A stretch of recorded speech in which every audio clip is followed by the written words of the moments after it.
Hello there. I've had something on my mind for months, and this morning I thought, man, I really need to talk about this. So, refuges, false refuges. Where do I take my refuge? What's refuge? Okay, I do not have the Daniel Webster's explanation for you. Basically, it's what you run to when you in times of trouble, distress, confusion.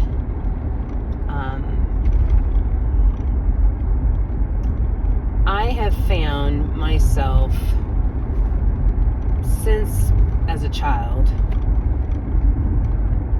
going to God and asking for help. Big caveat here. That does not mean I had this figured out. I'm going to tell you why here in a minute. He was my last resort. Crazy, huh? As a child, probably one of the first ones because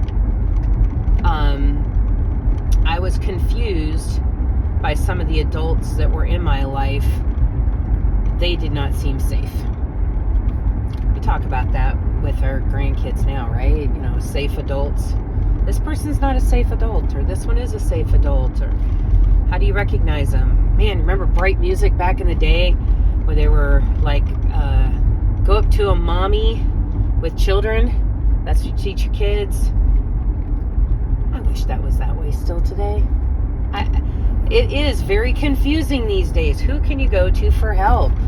Especially if you're teaching kids. Who do you go to? How do you manage the deception all around us? It's crazy now. Okay, I'm going to take a little detour here. Not just in my vehicle, which I am because there's a big backup somewhere. But I'm also talking about a detour when it comes to... Lost my thought there because I was thinking about detours. Okay. I may not be able to keep my point. Sorry. Alrighty. There. Maybe this isn't my best idea talking while I'm driving. Usually I do really well and I'm very super careful. Come on. These are very rural roads. Always aware of what I'm doing. Oh, and in case you've never known, I drove a school bus for 2 seasons, and if I can drive that big old thing with 60, 70 screaming elementary kids behind me, because the high schoolers didn't care, they just slept. It's the elementary kids, they the crazy ones. Yeah, still croaky. Anyways, wow, big detours this morning. Okay, let's get back to the point. Maybe that other detour will show up again. So, when safe adults, non-safe adults, where to go when things are confusing. I know what my detour was now. Deception. So I remember back in the day, it used to be there was an entire class for journalism called ethics. Now, I think everyone starts off probably expecting to be ethical in what they share or talk about. And so the reason I even mention this is because there have been points in my life. I grew up through the 70s, 80s, and on, right? So my point is that I thought I could trust what I see on TV and what I hear in the news and what I read in the newspaper. Here's why. We were told that there's things they could not misrepresent themselves in even commercials. Could be misrepresented. You had to be authentically, transparency, real, all the stuff. The news had not only been vetted, so your source you knew, even if you hid who your source was, you were super careful about getting the right story. And I remember that one woman, didn't she write a story about a child that was he, a cocaine addict, heroin addict at I don't know, 6, 7, it was ridiculous. But it was so shocking, and she won the Pulitzer, and when they found out that was all a lie, people were steamed. I also remember there was a military, I believe retired at the time, got involved in politics. I don't remember his ranking. I'm sure it was very high up. But here's the thing. Someone, a reporter, dug into his resume and found out he had lied about, I don't know, promotion or what he had been, whatever it was. He had lied. And this man went, I think, into a public place, like a park or something, and we'll use the phrase everyone likes these days, unalived himself. So, they make such a big deal about all these things that you're thinking, I need to be, I know they're concerned, right, about giving me the truth.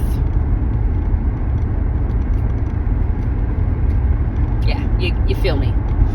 So, anyways, now this is the world that not only we are trying to still navigate and cannot figure out the amount of garbage being thrown at us that is unreal.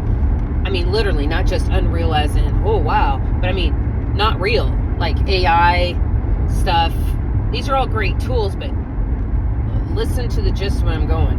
I know I'm going to sound like an old lady. I'm going to sound like my grandma used to when she tried to warn me about the communists.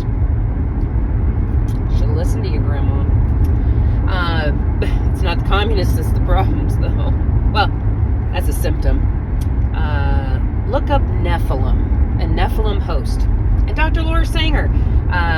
There's a rabbit hole for you. So, you want to see who's really in charge? Go above bloodlines. Go above people. They think they're in charge. They think they're feeding us news to sway us one way or the other. And yeah, I guess it does in a way. I remember Saturday morning cartoons. We had one channel in rural Minnesota, and dude, we watched those cartoons religiously every Saturday. My brother and I fighting over it. You know, who gets to... we didn't get to choose. I guess I don't know what we were fighting over. We just fought, period. But anyways, I digress. But they were throwing all that advertising, right? Especially around Christmas. Oh my goodness, the amount of stuff. I want this, I want that. Okay, I've gotten way off path here.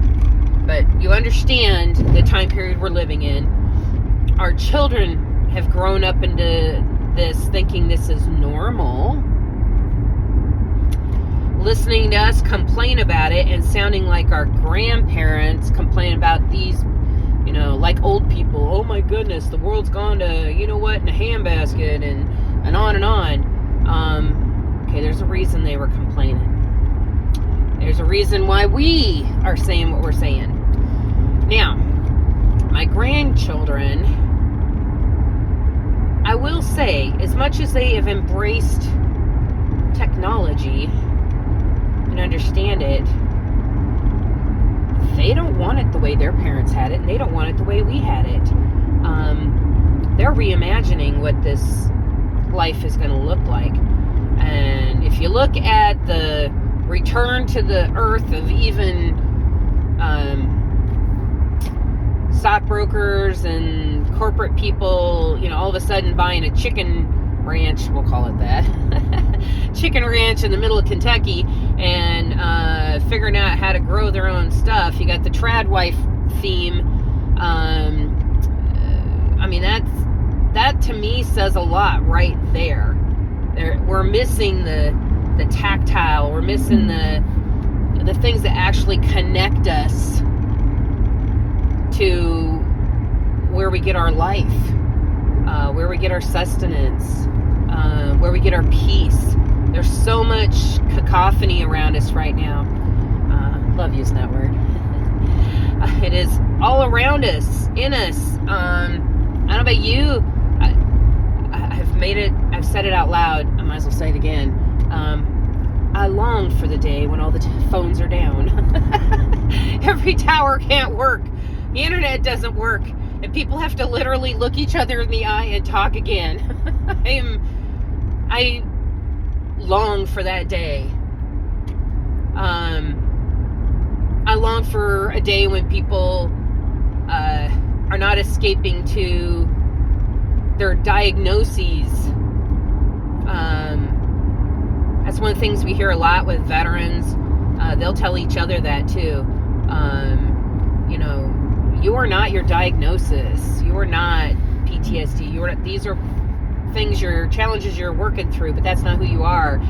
And thinking humanity at this point, they think their names are, anxiety, ADHD,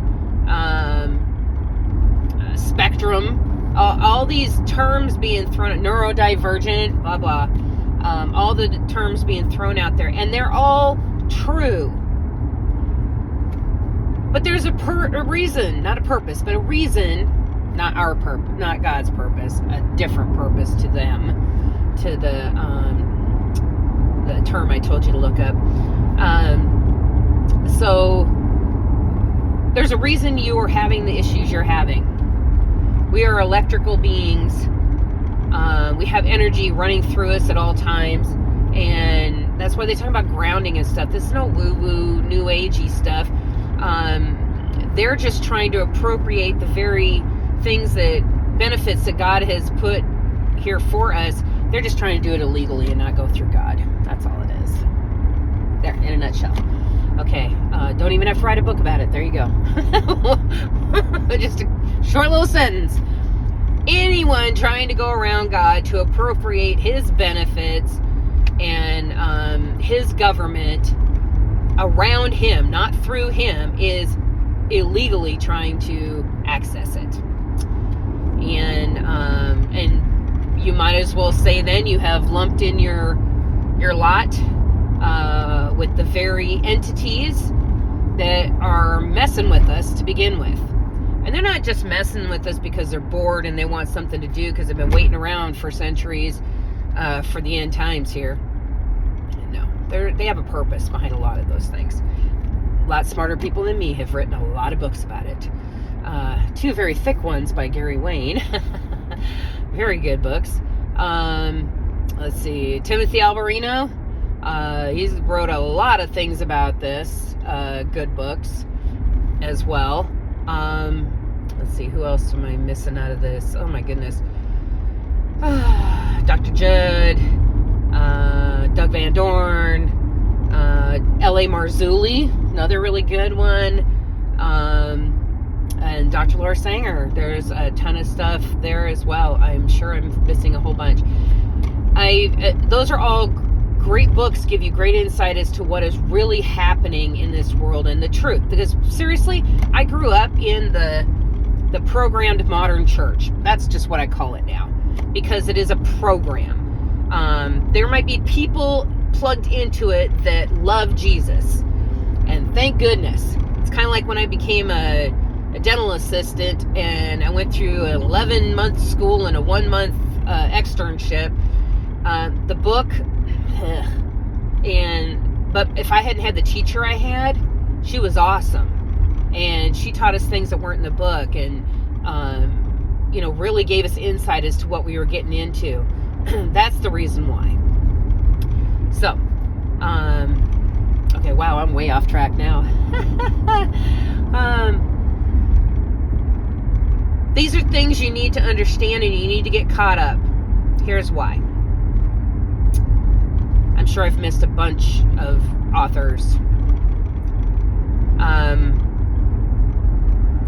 Okay, hold on, before I say that.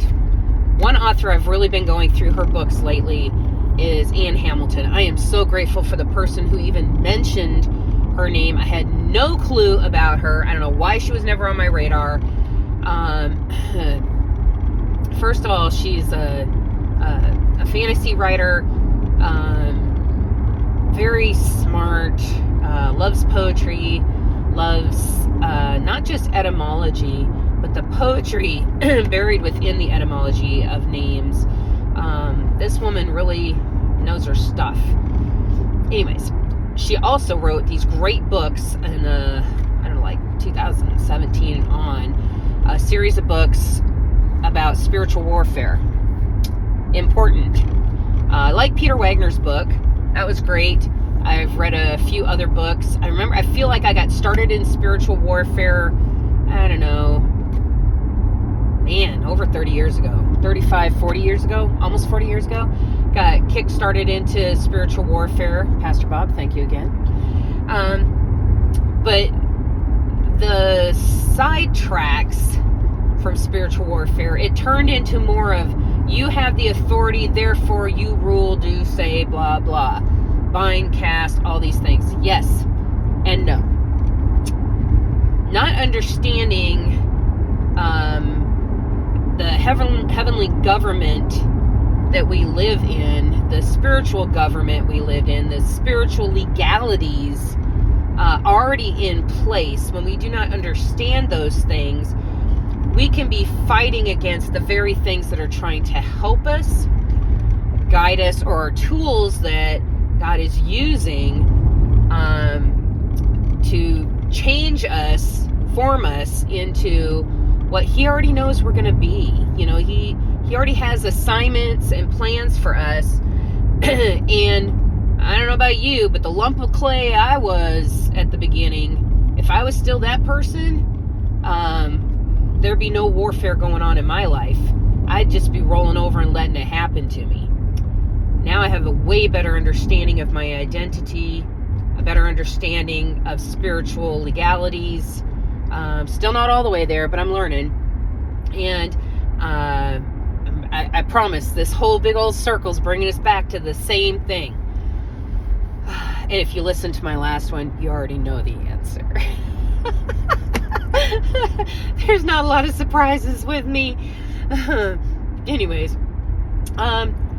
so I love her books because all of a sudden it makes sense as to why things happen at certain seasons of our life, at certain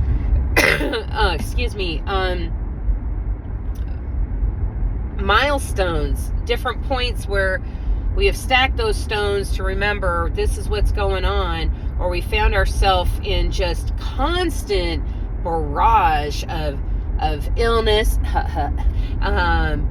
Just, you know, the refrigerator goes out, the dishwasher goes out, the washing machine, the dryer goes out, blah, blah. Everything at one time, the car breaks down, blah, blah. All the stuff, right? And it's not just because you bought them all at the same time and they all, the obsolescence of it all. I'm saying there is a reason behind things happening the way they do. Wow, this has gone 18 minutes. I need to wrap this puppy up. Because I have more learning to do as I'm headed in here. Okay. So, Anna Hamilton, please look up her books. Start with Python. Yeah, dealing with Python. I think that's what it's called, or understanding Python. Anyways, Spirit of Python. Wow. Everybody likes to throw these names around. Python, Jezebel. Oh, we're going to get into her. And, I although she's an issue, I'm just going to tell you, it's not always attached to women. Yeah, we're going to talk about that. I keep throwing those teasers out there. I don't know when that's going to happen. Okay, so when it comes to anything that has to do with warfare, has to come to anything in your life where you're confused, you're having issues, frankly, in this world, if it's not a daily, it's an hourly thing where it's like, man, I can't even. How am I supposed to? Can't make a decision, can't think, can't, guide your kids, your grandkids, whatever it is, your job, making decisions, cleansing your own self, that whole pure spotless bride and the cleansing of your hands and purifying of your heart. It's like, Lord, I've tried this on my own. I can't make it happen. So, here we go. One very simple question that I have found that helps with all of these things. Lord, what do you have to say about this? Told you it was going to be simple. And told you it was going to be the same thing I talked about last time. It's always a relationship. Because he is the only one who knows why this is happening and what's going on. And why it's being allowed. Why is it being allowed? Now let's get back to false refuges. Why did I even bring those up? Because I had been taught, not even like personally, but the church at large, and mind you, I've been through a lot of denominations. Started out, I think we were a United Brethren church and Methodist and Lutheran when I was younger, and then to Baptist, Southern Baptist at that. We'll get to that too eventually. And then, let's see, and then jumped into charismatic. Woo, that was crazy. I'm going to tell you right up front, if my Southern Baptist pastor had not put in the new beginners class about the fact that nobody prays in tongues anymore, that's not necessary, I was like, what? I didn't even know about it or care about it till he told me we don't do that. oh, silly, shouldn't have said that to me. Comparing notes with other Southern Baptist family members or Baptist family members who also were like, what is that all about? Enter Hal Lindsey and yeah, that book. Anyways, then, so charismatic, and it wasn't charismatic light, but it wasn't like crazy. It was orderly and a great learning place. Again, thank you, Pastor Bob.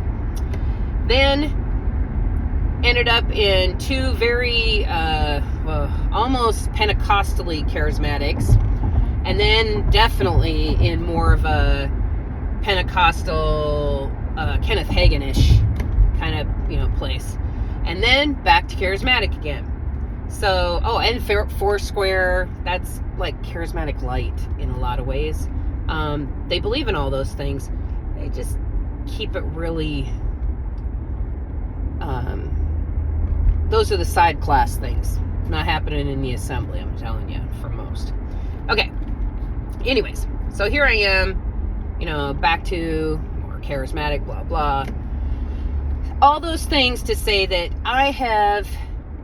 when I'm having problems, I still was programmed through all of those somehow.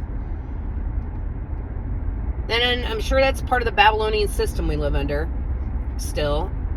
I was programmed to clean myself up first, then go to God. I am here to tell you that is all a lie. A lie from the pit of hell. No one has to clean themselves up. I remember even Southern Baptists, they were shocked when they found out I was still smoking. I'm like, I was surprised I was allowed to wear jewelry, frankly. But I was like, yeah. I'm like, I didn't see the problem at the time. I was like, what? But they were like, oh, like aghast. So, again, Pastor Bob was like, why try quitting smoking without Holy Spirit? He was right. Tell that story again one day. Anyways, so here I am, constantly cleaning myself up before I go to God. Like, get your act together, get your emotions under control, calm yourself down. Sometimes it meant read a certain scripture. Sometimes it meant listen to worship music. These all are good things, yet. Here's my caveat coming up. Here's the punchline, people. The issue is I didn't go to him first. I didn't go to him first. Sometimes our false refuges are not as godly. Sometimes it's reading romance novels, even with some smut in them, to help feel like, someone cares about you, you get the dopamine effect from it, right? You get the dopamine effect from shopping. You get it from overeating, watching certain things, shows on television, whatever, your Netflix, and I don't care. Listen, the whole point was, sometimes it's even worse, right? It's like addictions, like literal physical, alcohol, drugs, blah, blah, sex addiction, all that stuff. Wow, it's been difficult to finish this Refuges, and that doesn't usually happen. So Refuge is supposed to be a safe place. I need to go to my strong tower. I need to go stand on my rock.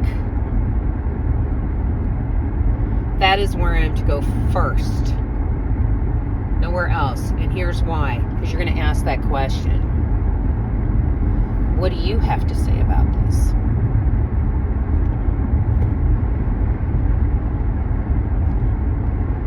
Even just this week, I reacted to something instead of going to him. I wasted energy I didn't have, since I'm fighting whatever this is. I wasted time I probably don't have. I'm 60. Clock's ticking. I wasted